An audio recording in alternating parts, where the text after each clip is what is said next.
to Texas Congressman Pat Fallon, who's kind enough to join us. Congressman, do you think there will be a shutdown? Well, Neil, we always hope that there won't be. And I think what the White House needs to understand is they're in divided government. And we're not asking for, everything that we want, of course. We're going to have something called the dirty word in Washington called compromise. And the inside story was the deal was reached. I haven't seen the text yet, but there was a deal reached. And then the White House pushed back this weekend and said they wanted more flexibility in how they're going to spend the DHS, the Homeland Security funds. It was going to be passed at the CR, continuing resolution, was going to be passed at 2023 level. So the White House is just reaching out, pretending like they are controlling all levels of government, and they're not. Do you regret that, whatever its flaws, that border security measure, the bipartisan measure, never really got off the ground, and for whatever reason, now you're in this pickle?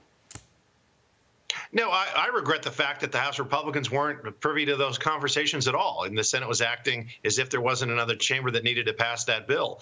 Because I'm all for compromise, but when you really read that text of that quote-unquote bipartisan bill, it was just giving more of the same, because it allowed DHS, Alejandro Mayorkas, and Joe Biden way more flexibility to just ignore the law. I mean, Neil, they're already ignoring existing laws. So if we pass another law that has loopholes in it, they're just going to ignore that as well.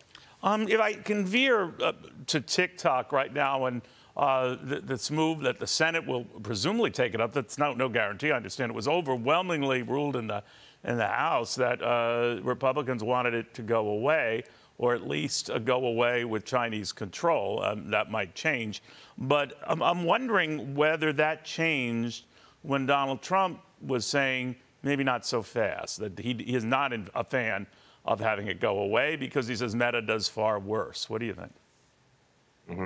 No, respectfully, I'm for. It's not really a ban. What the legislation did was going to compel a sale outside of the influence of the Chinese Communist Party, and the bill also said barring a sale, just to understand. So I'm sorry to jump on you.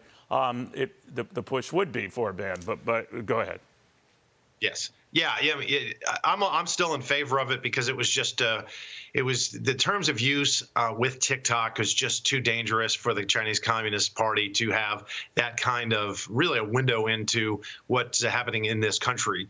And the bill was also very narrow, Neil. It had to have a company that engaged in certain activities, that had a social media platform, and was controlled by either North Korea, Iran, Russia, or China. So it was a very narrowly written piece of legislation. Let me skip, if I can, and you've been very patient, but there's so many news issues I wanted to talk to you about. Vladimir Putin, as you know, has signed up for another 6-year lease running the Kremlin and Russia. That would make 30 years in power if he completes this term.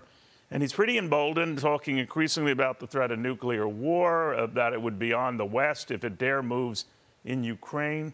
What do you make of all of this? He is in a lot stronger and a lot firmer position than he was before the Ukraine war started. He has more money. Russia seems to have more oil revenue. He's doing just fine. Well, he's in the authoritarian saber rattling, and that's all that really is. He's just trying to get the West. He's trying to bully. He's a bully.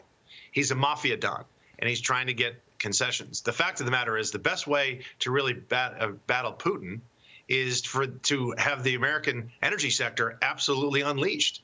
We have tremendous reserves of natural gas and oil, and if we flooded the market, the global market, I shouldn't say flooded, but if we opened up and you really utilized our resources, that's going to depress somewhat the price of that global commodity, and that will really it'd make it very difficult for him to fund that war. And that's, I think, the best way, using our soft power. But Joe Biden has done the exact opposite, unfortunately. Congressman, thank you very much. Threw a lot at you there. Appreciate each and every answer, because I always get answers from you, one way or the other. Pat Fallon is the Texas Congressman, House Oversight and Accountability Committee member, House Armed Services, you name it. He's attached to the committee that makes the news.